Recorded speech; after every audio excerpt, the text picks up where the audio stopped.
और विधानसभा उपचुनाव की आहट के साथ ही मध्य प्रदेश में सियासी दलों ने जनता के बीच जाना शुरू कर दिया है। मानधाता में बीजेपी, कांग्रेस के अलावा आम आदमी पार्टी भी अपना प्रचार प्रसार कर रही है। आम आदमी पार्टी का दावा है कि विधायक के अधिकार जनता को जानना जरूरी है ताकि क्षेत्र का विकास किया जा सके। आम आदमी पार्टी के नेता डॉक्टर बीपी मिश्रा से बात की अनादि टीवी के विशेष संवाददाता आशीष मंगल सोनी ने। ये बात सही है कि मध्य प्रदेश की सियासी इबारत जब जब लिखी जाती है उसमें सबसे अहम योगदान होता है किसान का। लेकिन किसान के अलावा भी आम जनता क्या सोचती है, आम व्यक्ति क्या सोचता है, ये जानना सबसे ज्यादा जरूरी है। क्योंकि जब तक आम व्यक्तियों की अपेक्षा, आम जनता की अपेक्षाएं पूरी नहीं होगी, तब तक शायद विकास का खाका खींच नहीं पाएंगे। और इन सब के बीच में हमारे साथ मानधाता विधानसभा क्षेत्र से बीपी मिश्रा जी हैं, जो लगातार जनता के बीच में जा रहे हैं। हम उन्हीं से बात करते हैं। बीपी मिश्रा जी, मानधाता विधानसभा क्षेत्र में उपचुनाव होना है, क्या लग रहा है आपको, किस तरह से समीकरण बन सकते हैं? जी, 2018 में जो चुनाव हुए थे उसमें मानधाता विधानसभा क्षेत्र से कांग्रेस के विधायक जीते थे। लेकिन इसे दुर्भाग्य बोला जाए कि वो जो जैसा जनता में अफवाहें चल रही हैं, जो बोल रहे हैं लोग कि वो बिक गए और उन्होंने अपना इस्तीफा दे दिया और उन्होंने दल बदल करके दूसरी पार्टी ज्वाइन कर ली है। इसलिए ये जबरदस्ती मानधाता की जनता के ऊपर चुनाव थोपा गया है और चूंकि थोपा गया है तो फिर चुनाव हो रहे हैं। ये मिश्रा जी, आम आदमी पार्टी से आप जुड़े हुए हैं, आप काम भी कर रहे हैं, लगातार पिछले चुनाव में भी किया है। क्या सोचती है आम आदमी पार्टी, क्योंकि आपकी पार्टी मध्य प्रदेश में तो न के बराबर है। आपने दिल्ली में सरकार चलाई, दिल्ली में काम किए, लेकिन मध्य प्रदेश को उससे क्या फायदा? जी देखिए, हम लोग आंदोलन से निकली हुई हमारी पार्टी है और 2013 में ही हमने मध्य प्रदेश में सभी जगह पार्टी को स्थापित कर लिया है और 2018 में हम लोगों ने चुनाव लड़ा था। उसमें कुछ जगहों पर आम आदमी पार्टी का उम्मीदवार सेकंड पोजीशन पे भी रहा था।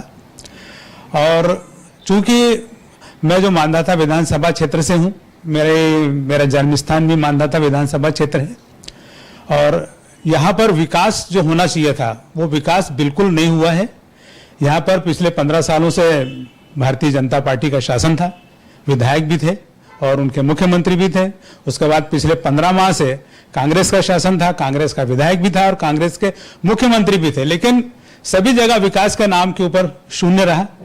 हमारा जो क्षेत्र है मानधाता विधानसभा क्षेत्र, यहाँ पानी की बहुलता है, जमीन बहुत उपजाऊ है, लेकिन हमारा दुर्भाग्य है कि इन जनप्रतिनिधियों ने हमारे लिए कोई भी उद्योग धंधा यहाँ अभी तक नहीं लगाया है। हमारा मुख्य पेशा यहाँ पर मानधाता में कृषि है और कृषि आधारित कोई यदि उद्योग लग जाता तो हमारे यहाँ बेरोजगारी इतनी नहीं रहती। आज बेरोजगारी का आलम यह है कि बेरोजगार युवक प्रदर्शन कर रहे हैं, आपने भी सुना होगा, है ना।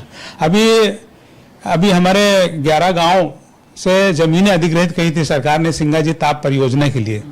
उस समय उन्होंने बोला था कि हम आपके परिवार में एक व्यक्ति को नौकरी देंगे, लेकिन इनके दोगलापना देखिए कि वो बच्चों को अभी तक नौकरी नहीं दी है। 8 साल हो चुके हैं, 2011-12 की योजना 2020 आ गई है और वो बच्चे जो हैं वो किसान पुत्र भूखे मरने पे मजबूर हैं।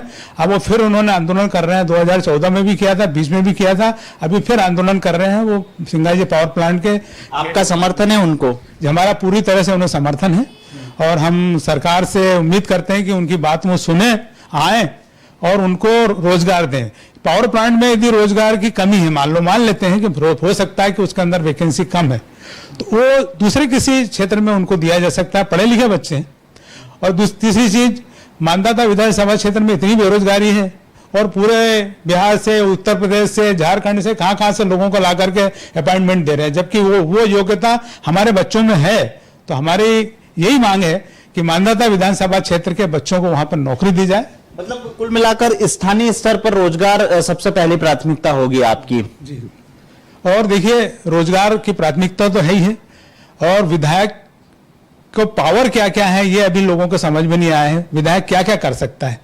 दिल्ली में आपने देखा होगा, वहां पर जैसे विधानसभा में सीसीटीवी कैमरा लगाने का प्रस्ताव पास हुआ, लेकिन चूंकि आपको पता ही कि उपराज्यपाल के दस्तखत के बिना वो आगे बढ़ नहीं सकता था और उपराज्यपाल दबाव के कारण दस्तखत नहीं कर रहे थे। वो योजना जो जनोपयोगी योजना जिससे कि हर चौराहे पर सीसीटीवी कैमरा लग सके, नहीं लगने दे रहे थे। तो हमारे मुख्यमंत्री जो वहाँ के हैं दिल्ली के, हमारे राष्ट्रीय अध्यक्ष, वो अपने मंत्रिमंडल के साथ जाके राज्यपाल के घर पे जाके उन्होंने धरना दिया और वो दस्तखत करा के लाए। ये हमारी कार्यप्रणाली है। ये जितने भी इन्होंने योजनाएं बनाई हैं शासन की और जितने भी घोषणाएं कर रहे हैं, ये सिर्फ हम ही लोग चल जाएंगे और उनके वहां पर आंदोलन करके उनके सामने बैठ करके वो योजनाओं को फलीभूत कराएंगे और लागू करवाने की हम लोग ताकत रखते हैं। और ये यदि मान लो दूसरे राजनीतिक दल का यदि विधायक जाता है तो वो वहां पर आपने देख ही लिया है, पिछले इतने सालों से दूसरे दल वाले विधायक वहां कोई खास काम नहीं कर पाए। आम आदमी पार्टी का इतिहास रहा है कि आंदोलन से उभरी हुई पार्टी है, आंदोलन के जरिए जनता के काम कराती है। और दिल्ली हमारे लिए, आपके लोगों के लिए एक हमारा उदाहरण है। दिल्ली मॉडल जो उन्होंने वहां पर शुरू किया है, उस मॉडल में इन लोगों को हम काम करने के लिए मजबूर करना चाहते हैं। इसके साथ ही बीपी मिश्रा जी, आप इस उपचुनाव में मैदान में जाएंगे जनता के बीच में? देखिए, जा सकते हैं। अभी पार्टी ने निर्णय तो नहीं लिया है, पार्टी में विचार मंथन जारी है। लेकिन आप यदि जनता के बीच में जाते हैं तो आपकी क्या अपेक्षा है जनता से? मेरी जनता से अपेक्षा है कि पिछले वर्षों से, कई वर्षों से भारतीय जनता पार्टी और कांग्रेस को उन्होंने मौका दिया है, उनके काम को देखा है। अब चूंकि उपचुनाव है, अब उपचुनाव के बाद में मात्र 2-2.5 साल मिलेंगे। ये 2-2.5 साल इन दोनों को छोड़ो और आम आदमी पार्टी को पकड़ें और आम आदमी पार्टी का काम देखें। यदि आम आदमी पार्टी का काम पसंद आए तो अगली बार मौका दें और नहीं तो नहीं दें। आपको याद होगा पिछले चुनाव में हमारे जो राष्ट्रीय अध्यक्ष और दिल्ली के मुख्यमंत्री थे, उन्होंने एक ही चीज बोली थी, यदि मैंने काम किया हो तो मुझे वोट देना। वो हम लोग आपको यदि काम करेंगे तो वोट देना और नहीं तो फिर मत देना। ये हम लोग यहाँ फार्मूला रखेंगे और 2.5 साल में आपको यदि कुछ चेंज दिखे, कुछ लगे कि यहाँ कुछ काम हुआ है पिछले वर्षों को देखते हुए, तो उसके बाद वोट देना। 2.5 साल का मौका है। मैं जनता से अपील करता हूं कि आने वाले चुनाव में आम आदमी पार्टी को भारी बहुमत से विजय दिलाए और एक नई दिशा की तरफ अपने क्षेत्र को, अपने प्रदेश को ले जाए, जिससे नई नई जो योजनाएं हैं वो जनता तक पहुंच सके।